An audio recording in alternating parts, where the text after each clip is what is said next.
د یو ملګري تپوس کړی دی چې په شوګر کې د جوارو اوړه خوړی شم که نه. نو د جوارو په حواله باندې مې تاسو سره یو دوه خبرې وکړم.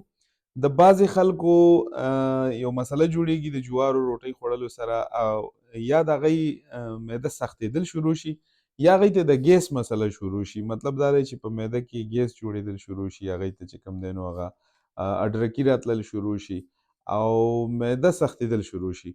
نو که چېرې مثال فرض کړه داسې خلک چې هغوی معدې ته نقصان رسي، نو هغوی دې ډېر احتیاط سره استعمال کړي او کوشش دا وکړي چې بیا دې نه استعمالوي که د معدې مسله ورته جوړوي. البته که چېرې تاسو ته د معدې مسله نه جوړوي، نو بیا خو یو ښه څیز دی، استعمالولی شئ. ایون دا چې د جوارو د دانو نه چې کوم تیل جوړیږي، هغه هم تاسو لپاره ډېر بهترین څیز دی، هغه هم بالکل تاسو استعمالولی شئ. دغه سره که چېرې مثال فرض کا تاسو د جوارو اوړو سره یا د جوارو روټۍ سره د سپېغولو ست او سپېرکۍ استعمالوئ، نو ستاسو دا چې کومه مسله د معدې د سختېدو شوه یا د ګیس جوړېدو شوه، دا به هم نه جوړېږي. نو د جوارو روټۍ بالکل په شوګر کې تاسو خوړلی شئ، د هغې هېڅ قسمه څه ممانعت نشته.